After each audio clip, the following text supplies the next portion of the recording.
할렐루야. 우리 빛으로 오시는 주님의 자비하는 평강이 우리 그라치 반석교 온 교우들의 삶과 가정에 가득 넘치기를 간절히 원합니다. 추운 날씨 속에서도 주님 안에서 참된 안식을 누리려고 예배의 시간에 나오신 여러분 모두를 주님의 이름으로 축복합니다. 우리 모두에게 따스한 성령님 임하셔서 더욱 따뜻한 성탄을 맞이하는 우리 모두가 되기를 주님의 이름으로 간절히 원합니다. 오늘은 대림절 네 번째 주일입니다. 그리고 우리는 앞에 있는 이 기다림의 초에 네 번째 불을 밝혔습니다. 사랑하는 교회 여러분, 늘어나는 초의 개수만큼 주님의 다시 오심을 향한 여러분의 그 기다림에 마음이 더욱더 짙어져 가고 있으십니까? 한 분 정도 짙어지는 것 같아요. 그렇죠? 네. 다시 한 번 더 묻겠습니다. 성탄을 우리가 이제 하루 앞두고 있습니다. 성탄이 다가온 만큼 완전히 임할 하나님 나라를 향한 그 기다림이 더욱더 커져가고 있으십니까? 저는 기다림 하면요 떠오르는 장면이 하나 있습니다. 윤서가 없으니까 조금 더 얘기하기 쉽겠네요. 네. 그럼 어릴 적에 다 한 번씩 집 나가 보신 적 있으신가요? 있으세요? 아유, 감사합니다. 네. 없을까봐, 저만 그랬을까봐 좀 걱정했는데, 사춘기 시절에 제가 이제 부모님께 대들고 한번 집을 뛰쳐나간 적이 있습니다. 집을 나온 제가 어디를 갔을까요? 그냥 뭐 친구네 집에서 좀 숨어 있었어요. 여기서 이제 숨어 있다라는 것이 그냥 하루 이틀 있었다는 얘기가 아니죠. 조금 장기화가 됐다는 얘기예요. 네, 이렇게 조금 시간이 지난 정도로 집을 좀 나와 있었는데, 하루는 이제 밤 늦은 시간에 제가 살고 있던 그 아파트 단지를 우연치 않게 딱 지나가게 되었습니다. 굳이 쳐다보고 싶진 않았어요. 그런데 시선이 자꾸 그쪽을 향하는 거예요. 어딘가에 정말 익숙한 그곳, 멀리서도 보이는 그 익숙한 위치에 그 집이 보였고, 그 집에 켜진 불빛이 보였습니다. 제가 굳이 보고 싶지 않았지만 왜 그곳에 제가 제 눈길이 갔을까요? 그곳에 불이 켜져 있었기 때문에 그렇습니다. 집 나간 그 아들을 기다리며 밤새 불 켜놓은 그 부모님의 기다림의 심정이 느껴져서 순간 눈물을 꾹 참았던 그런 기억이 있습니다. 아마도 저희 부모님은 발자국과 같은 그런 작은 인기척 하나에도 온 신경을 집중하며 주무시지 못하고 기다리고 계셨을 것입니다. 프랑스 철학자 롤랑 바르트는 이러한 이야기를 했습니다. 나는 사랑하고 있는 걸까? 그래, 기다리고 있으니까. 그의 이야기처럼 우리는 누군가를 사랑하면 그 누군가를 기다릴 수 있습니다. 마치 저희 부모님께서 집 나간 저를 기다려주신 것처럼 말입니다. 누가복음 15장에는요, 이 집 나간 둘째 아들을 기다린 아버지의 모습이 나옵니다. 아버지의 재산 중 일부를 그 유산으로 받아서 집을 나가서 다 탕진해버린 그 아들은 빈털터리가 되어서 집으로 돌아올 수밖에 없었어요. 그런데 집으로 돌아오던 탕자는 자신을 향한 그 기다림의 눈빛을 발견하게 되었습니다. 누가복음 15장 20절 이렇게 되어 있어요. 이에 일어나서 아버지께로 돌아가니라. 아직도 거리가 먼데 아버지가 그를 보고 측은히 여겨 달려가 목을 안고 입을 맞추니, 그 눈빛은 오매불망 아들이 오기만을 기다리던 아버지의 시선이었습니다. 아들을 사랑하며 기다리던 아버지는 멀리서 그 아들이 돌아오는 모습을 보고 달려가 아들을 끌어안았어요. 그리고 우리는 이 아버지가 바로 하나님 아버지이시고 그 돌아온 탕자가 바로 우리라고 하는 사실을 너무나도 잘 알고 있습니다. 이처럼 하나님은요, 우리와의 만남을 위하여 우리가 하나님께로 돌아오기까지 기다려주신 분이십니다. 이를 요한계시록에서는 이렇게 표현해요. 요한계시록 3장 20절 말씀인데요, 우리 앞에 화면 보고 함께 한번 읽겠습니다. 함께 읽습니다. 시작. 내가 문 밖에 서서 두드리노니 누구든지 내 음성을 듣고 문을 열면 내가 그에게로 들어가 그와 더불어 먹고 그는 나와 더불어 먹으리라. 하나님께서는 우리가 문을 스스로 열 때까지 문 앞에서 단지 문을 두드리시며 기다리신다라는 거예요. 우리가 언제라도 마음의 문을 열 수 있도록 주님은 우리의 문 앞에서 하염없이 기다려 주셨습니다. 그리고 그 주님의 오랜 기다림 끝에 우리는 주님을 내 마음에 모셔서 주님과 함께 영원한 삶을 살아가게 되었습니다. 앞서 이야기한 그 프랑스 철학자 롤랑 바르트의 문장에서 볼 수 있듯이 하나님은 기다림을 통하여 우리를 향한 당신의 사랑을 보여주신 것입니다. 주님의 다시 오심을 기다리는 이 대림절, 우리가 주님을 기다릴 수 있는 이유는 사랑의 주님이 우리를 먼저 기다려주셨기 때문입니다. 주님의 기다림의 사랑이 우리에게 담겨져 있기 때문에 우리도 주님을 사랑할 수 있게 되었고, 이제 우리는 그 사랑으로 주님을 기다릴 수 있습니다. 사랑은 우리에게서 비롯된 것이 아닙니다. 기다림도 우리가 먼저 한 것이 아닙니다. 하나님께서 우리를 먼저 사랑하셔서 우리를 기다려 주셨기 때문에 우리도 하나님을 사랑하고 기다릴 수 있는 것입니다. 사랑하는 교회 여러분, 여러분은 진정으로 주님을 기다리고 계십니까? 기다리시는 분이 별로 없으신가 봐요. 여러분들은 진정으로 주님을 기다리고 계십니까? 아멘이라고 하신 분들은요, 주님을 진정으로 사랑하고 있는 것입니다. 그러나 만약 여러분이 주님이 오셔도 그만, 오시지 않아도 그만이라는 마음을 가지고 있다면 여러분은 주님을 사랑하지 않고 있는 것일 수도 있어요. 제가 그래서 다시 한 번 더 묻겠습니다. 여러분 정말 진심을 다해서 대답해 주시기를 바랍니다. 여러분은 진정 주님의 다시 오심을 기다리고 계십니까? 여러분은 주님의 다시 오심을 통하여 이 땅에 임할 그 하나님 나라를 기다리고 계십니까?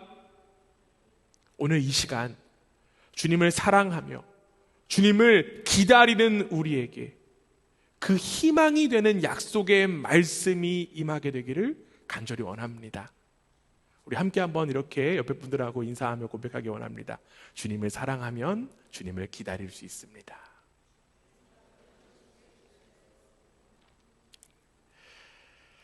주님을 사랑하며 기다리는 우리에게 너무나도 중요한 질문이 한 가지 있습니다. 오늘 말씀의 제목이에요.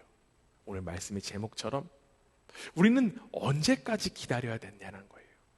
우린 도대체 언제까지 기다려야 되느냐라고 하는 것.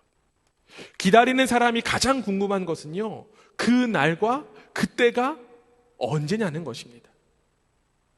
오늘도 규민이 형제가 안 오면 어떡하나 걱정했는데 있으니까 또 군대 얘기 좀 또 해보려고요. 네. 군인들이 기다릴 수 있는 이유는 저녁일이 또 있기 때문에 기다릴 수 있는 거예요. 그렇죠? 저녁을 언제 할지 모르면 굉장히 힘들 거라고 생각이 됩니다. 여러분들 택배 받아보시잖아요. 택배가 이제 올 때 어떨 때는 이렇게 메시지가 딱 와요. 메시지가 오면 아침 8시부터 12시까지 온다라는 그런 메시지가 옵니다. 그 메시지를 받으면 어떻습니까? 오전 내내 집에 있어야 돼요. 아무것도 못하고 집에 있어야 됩니다. 뭐 늦어도 택배는 12시에는 오겠지만 그 사이에 언제 올지 몰라서 아무 데나 나갈 수 없습니다. 조급하고요. 정말 때로는 짜증나기도 해요. 마찬가지입니다. 우리는 주님께서 다시 오셔서 하나님의 다스림이 온전히 임할 그날을 정확하게 알지 못해서 참 답답합니다. 우리는 도대체 언제까지 주님을 기다려야 되는 것일까요? 우리와 같은 그 심정을 가진 예수님의 제자들도요, 그날이 언제인가가 너무너무 궁금했어요. 그래서 그들은 예수님께 이러한 질문을 드렸습니다. 오늘 우리가 함께 읽진 않았지만요, 마태복음 24장 3절 말씀입니다. 오늘 24장 전체를 한번 좀 살펴보려고 하는데요, 24장 3절 제자들의 마음을 가지고 함께 한번 읽습니다. 시작. 예수께서 감람산 위에 앉으셨을 때에 제자들이 조용히 와서 이르되 우리에게 이르소서 어느 때에 이런 일이 있겠사오며 또 주의 임하심과 세상 끝에는 무슨 징조가 있사오리이까.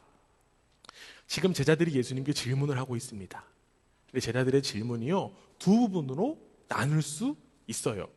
첫 번째는 언제 그날이 오겠냐는 것, 그리고 두 번째는요, 주님의 다시 오심과 세상 끝에 징조가 무엇이냐라고 하는 질문으로 나눌 수 있습니다. 결국 제자들의 질문은 기다림의 날이 언제입니까? 또 기다림의 날에 이루어질 그 징조가 무엇입니까? 라고 예수님께 물어본 것입니다.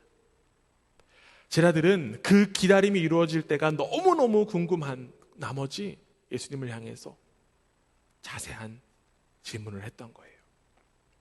오늘 우리가 전체를 다 읽진 않았지만요, 예수님은요 24장 전체를 통하여서 제자들의 이 질문에 대답을 해주십니다.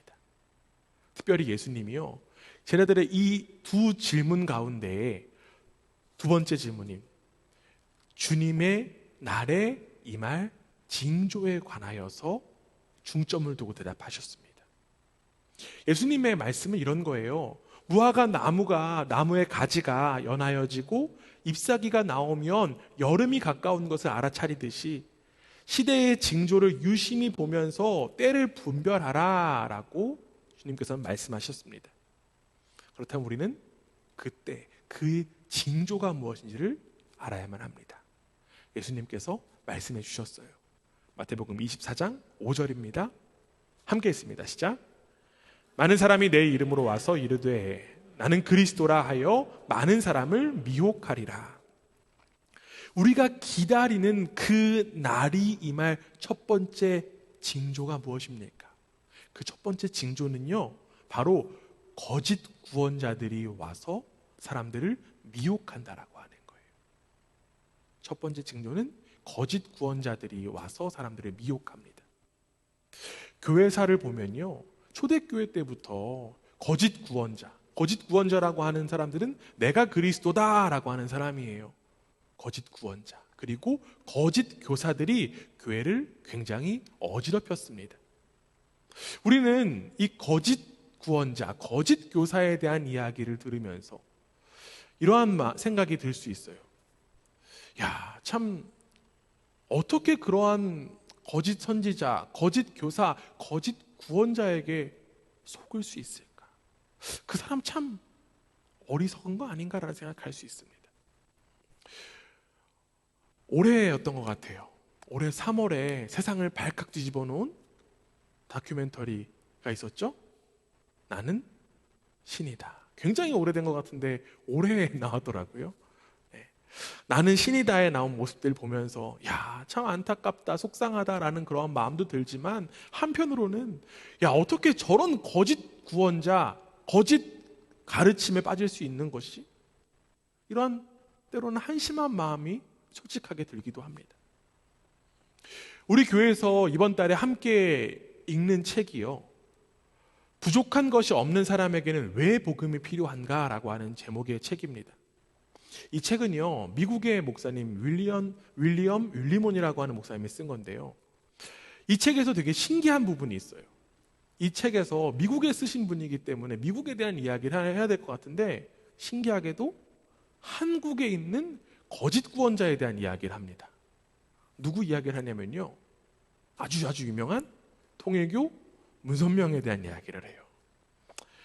문선명은 자기가 예수님이 실패하신 세상의 구원을 위한 하나님의 유일한 희망입니다 라는 그런 주장을 합니다. 어떻습니까, 여러분? 얼토당토 않는 이야기여서 참 반응하고 싶지도 않잖아요, 그렇죠? 그런데 이 책에서는요, 이러한 주장을 해요. 문선명의 추종자들이 학력이 낮지 않다. 미국에 있는 그의 추종자의 85%는 대학 졸업자들이다. 사람들이 거짓 구원자나 거짓 교사에 빠지는 이유가 지적 수준이 되지 않아서인가? 라고? 아니면 올바른 사고를 할 수 없는 사람들인가? 라고 생각해 볼 수도 있지만 그들은 충분히 교육받은 사람들이고요. 어느 정도 사회에서 영향을 끼치는 사람들이었습니다. 그런데 이러한 능력 있는 사람들이 도대체 왜 이 거짓 구원자, 거짓 가르침에 빠지게 되는 것일까요? 왜 그럴까요? 거짓 구원자나 거짓 교사들이요, 가장 경건한 모습하고 있고요, 가장 지혜로운 모습을 나타내고 있기 때문입니다. 여러분, 그 나는 신이다라고 하는 그 프로에서도 볼 수 있듯이 이 추종자들이 굉장히 순수한 신앙과 열정을 가지고 있는 모습 확인할 수 있어요. 거짓 교사들이 그럴듯한 말로 복음을 변질시키는지도 모른 채 보여지는 경건한 모양과 달콤한 말에 현혹되어 빠져들어가는 모습을 확인할 수 있습니다. 이러한 거짓 구원자와 거짓 교사들, 이러한 사람들을 우리가 많이 쓰는 표현으로 뭐라고 하냐면 사이비라고 하잖아요. 그렇죠? 사이비나 이단이 판치는 이 세상 속에 우리는 올바로 구별해낼 수 있는 분별력을 가져야 합니다. 우리가 복음의 진리 위에 굳게 선다면 우리는 거짓 구원자나 거짓 교사들의 가르침의 그 주장을 분명하게 분별할 수 있습니다. 제가 여러분에게 하나 팁을 드릴게요. 여러분들 주일 예배 열심히 잘 들으시잖아요.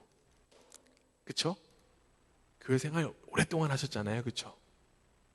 들었을 때 이상한데? 라면 진짜 이상한 거예요. 거기서부터 조금 의심을 두고 보실 필요가 있습니다. 복음의 진리 위에 우리의 삶, 우리의 가정, 우리의 교회를 지키는 우리 모두가 되기를 주님의 이름으로 부탁드립니다.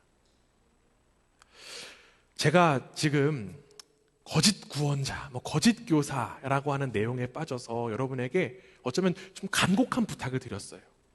그런데요, 사실 이 간곡한 부탁은 제 마음에서 비롯된 거고요. 사실 오늘 본문은요, 그들을 분별하라는 이야기를 하고 있지는 않습니다.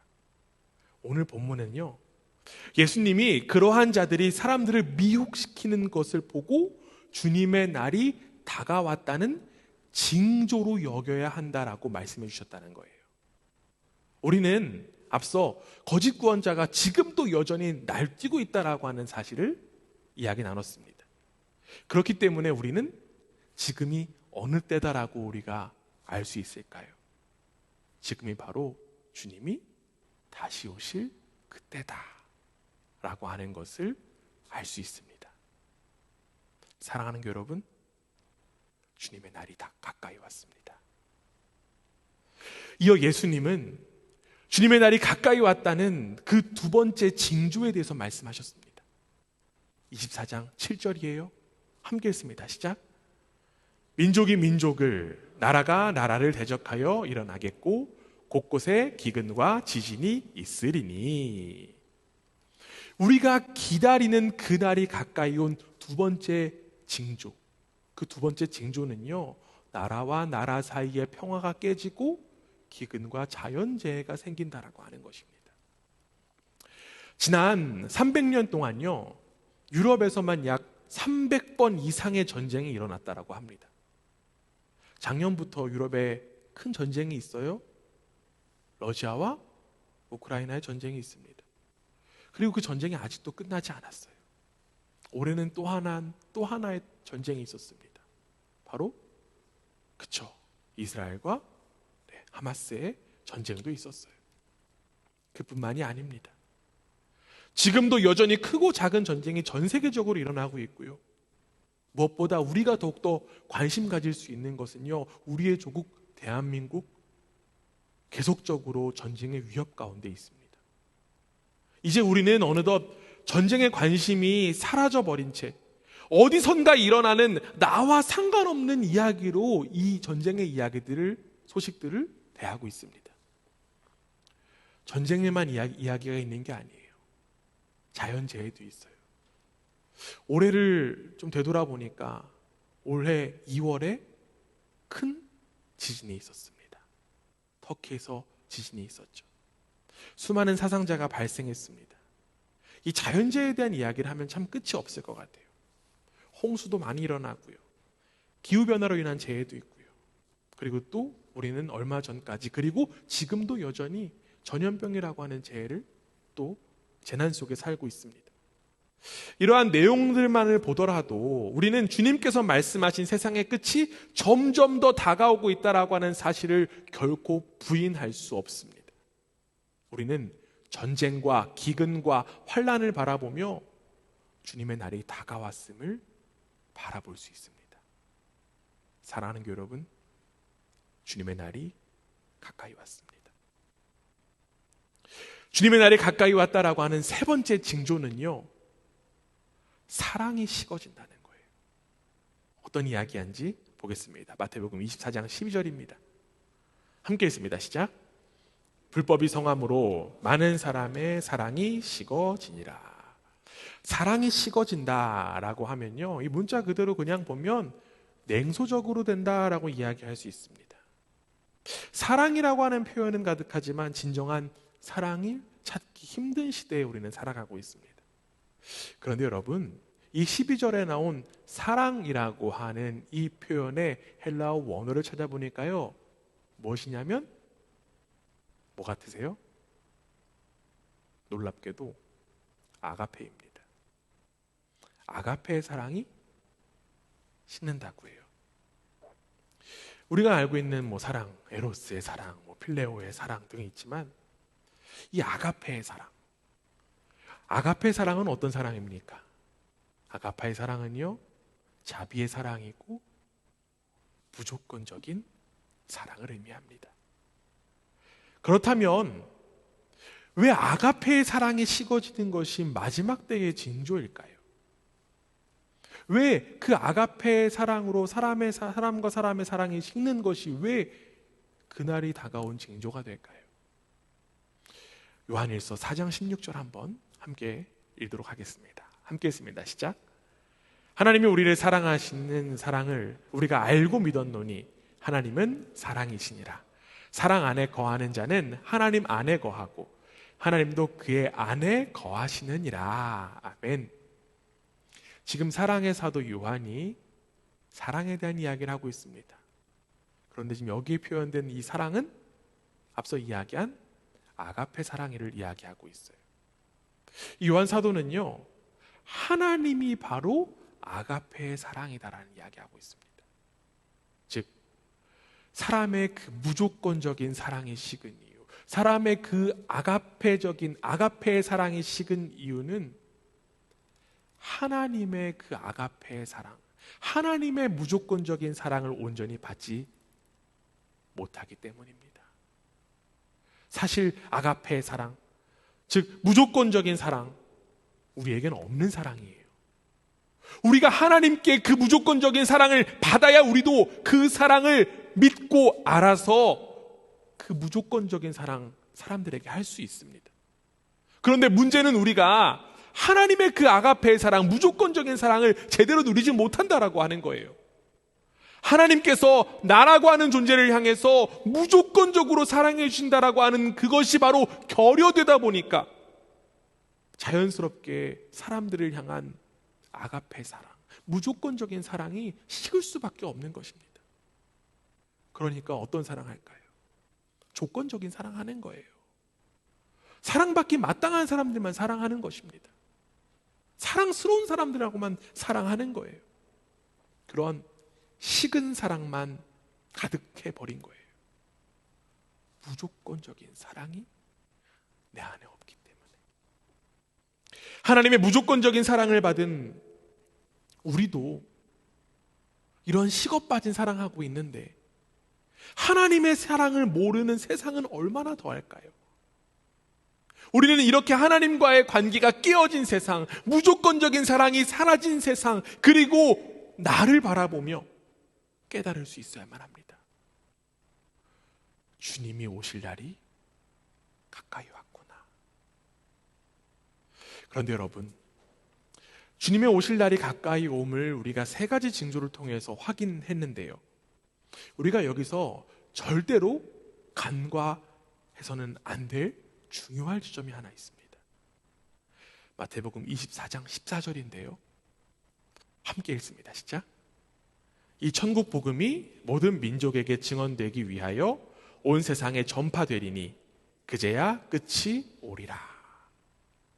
예수님은요, 세상의 끝, 그 세상의 끝이요, 온 세상에 복음이 전파된 다음에 올 것임을 말씀해 주셨어요.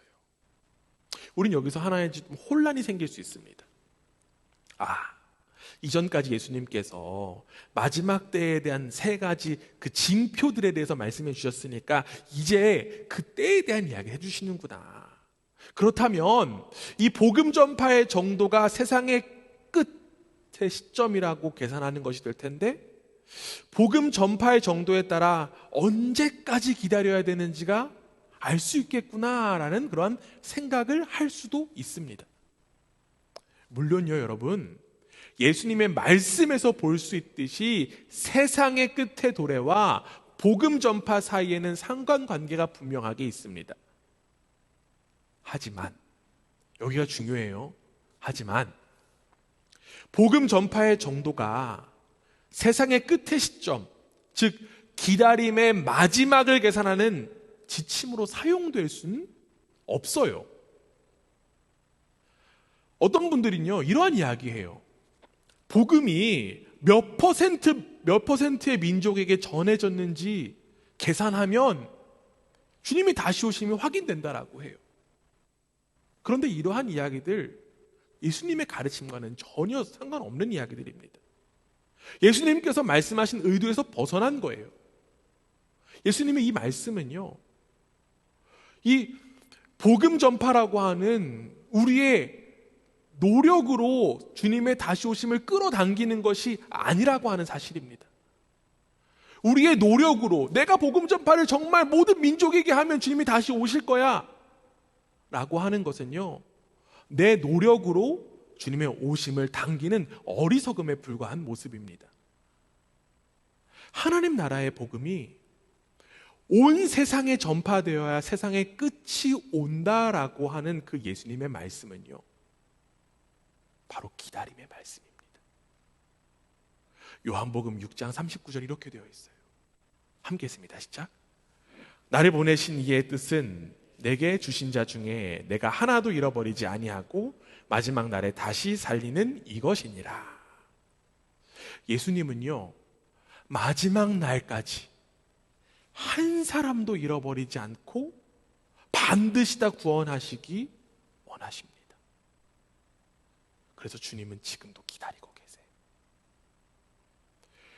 주님의 다시 오심의 날이 가까이 왔지만 주님은 우리 모두를 구원하시기 위하여서 참고 기다리시고 계십니다.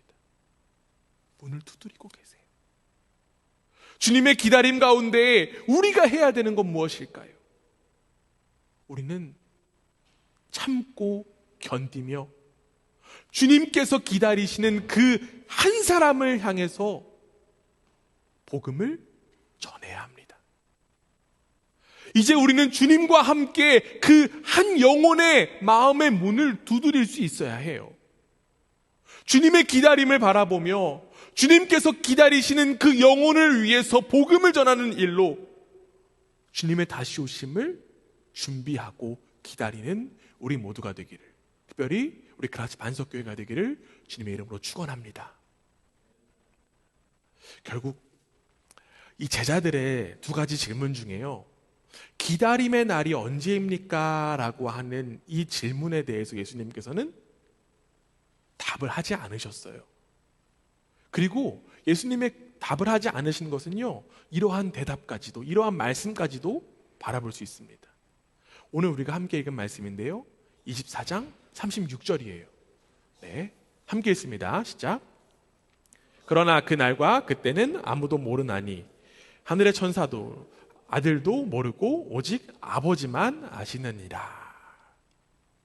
전지전능하신 주님께서 아이러니하게도 모르신다라고 말씀하셨어요.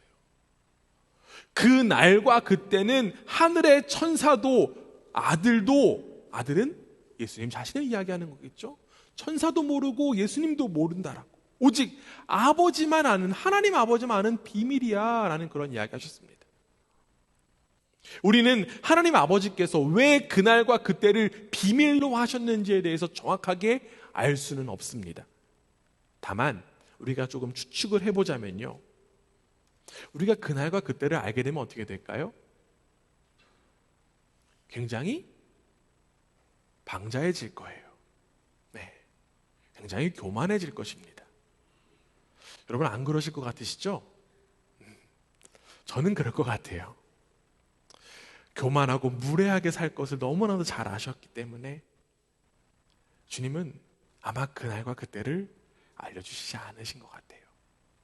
그래서 예수님은요, 그날과 그때를 알려주시기보다 힌트를 한 가지 던져주십니다. 힌트, 어떤 힌트일까요? 37절입니다. 함께 있습니다. 시작. 노아의 때와 같이 인자의 임함도 그러하니라. 그날과 그때는 어느 때와 같다고 지금 이야기합니까? 노아의 때와 같다라고 지금 예수님께서 힌트를 던져주셨어요. 여기서 예수님께서요, 노아의 때라고 하는 힌트를 주신 이유는 무엇일까요? 주님이 다시 오실 그 정확한 시점 우리가 알 수 없다 하더라도 그때에 대한 경고는 비밀이 아니라는 것이죠. 우리는 예수님의 그 힌트에 담긴 의미를 알아차리면 됩니다. 여러분, 노아의 홍수 때, 이제 노아 때 그 홍수가 나서 그들을 다 멸하기 전까지 사람들이 깨닫지 못했습니다. 마찬가지라는 거예요. 주님이 다시 오시는 그 날에도 사람들은 여전히 그때와 같을 것이다라고 하는 그 의미로 말씀해 주신 것입니다. 여러분, 노아의 때 어땠습니까? 홍수의 날이 다가오고 있었어요. 그런데 노아를 제외한 나머지 사람들은 내일 홍수가 터질 줄 꿈에도 모르고 먹고 마시고 평범한 자신의 일상을 즐겼습니다.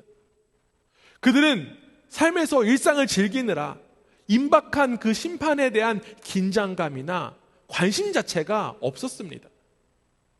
그런데 중요한 것은 홍수가 닥쳐왔다라고 하는 거예요. 이 홍수가 왔을 때, 이 날에 노아는요, 이 날이 바로 구원의 날이 되었습니다. 그런데 반면에 노아를 제외한 다른 사람들에게는 이 날이 죽음의 날이었어요. 예수님은요, 노아의 때에 대한 힌트를 이야기하시면서 조금 더 구체적인 힌트를 더 주세요. 24장 40절 41절인데요 함께 우리 좀 두 절 말씀인데 읽습니다. 시작. 그때에 두 사람이 밭에 있음에 한 사람은 데려가고 한 사람은 버려둠을 당할 것이요, 두 여자가 맷돌질을 하고 있음에 한 사람은 데려가고 한 사람은 버려둠을 당할 것이니라. 지금 여기서는요, 밭에 두 사람이 나옵니다. 밭에 두 사람이 지금 있어요. 그런데 한 사람은 지금 구원받고 한 사람은 지금 버림받는다는 이야기하고 있습니다. 그 두 사람이 어떤 관계인지는 잘 모르겠어요. 뭐 부부일 수도 있고요, 때로는 형제 관계일 수도 있습니다. 그럼에도 불구하고 어떤 관계, 어떤 친한 관계인지 모르겠지만 같은 날, 그날, 그때에 그들은 전혀 다른 길로 갈라섭니다. 또 이어지는 맷돌을 갈고 있던 두 여자, 이들이 어떤 관계인지 잘 모르겠어요. 뭐 아마 모녀일 수도 있고요, 또 자매일 가능성도 있습니다. 친구일 수도 있어요. 그런데 그들 역시 그 결정적인 순간 전혀 다른 길을 가야 됩니다. 더욱 중요한 것은 그날과 그때를 아무도 모른다라고 하는 거예요. 모든 일이 그 순간 일어난다라고 하는 것입니다. 앞서 이야기했지만 정확한 날짜를 알면 우리가 더 잘 살 것 같지만 사실 그렇지 않을 가능성이 더욱더 큽니다. 아마 전날까지 우리는 온갖 핑계 대면서 온갖 변명하면서 내 마음대로 사는 일에 열심을 다할 거예요. 그렇기 때문에 예수님의 이 힌트들을 통하여, 예수님의 이 말씀을 통하여서 주님께서 우리에게 요구하시는 것이 무엇이냐라고 하면 바로 우리의 일상에서의 삶이 너무 중요하다라고 하는 사실입니다. 우리 일상의 신실함을 주님께서는 요구하신 거예요. 주님은 우리가 그날과 그때를 미리 알고 영리하게 처신하는 그러한 사람이 아니라 반복되는 그 일상 속에서 예수님을 닮고 싶은 그 목표를 가지고 신실하게 살아가는 것을 원하고 계신 거예요.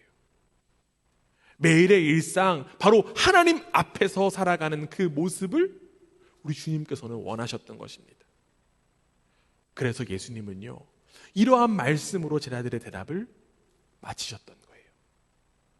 24장 44절입니다. 함께 읽습니다. 시작. 이러므로 너희도 준비하고 있으라. 생각하지 않은 때에 인자가 오리라. 우리에게 중요한 것은요, 주님을 기다리는 마음입니다. 우리에게 중요한 것은요, 주님을 기다리는 삶의 태도입니다. 언제 오신다, 어느 때다 라고 하는 그 시점과 정보는 사실 우리에게 필요하지 않습니다. 노아의 홍수 때 어땠을까요? 사람들이요, 홍수로 인하여서 망한다라고 하는 정보가 없어서 그들이 죽은 것이 아니었습니다. 그들은 자신의 일상에서 깨어있지 못했기 때문에, 준비하지 않았기 때문에 망했어요.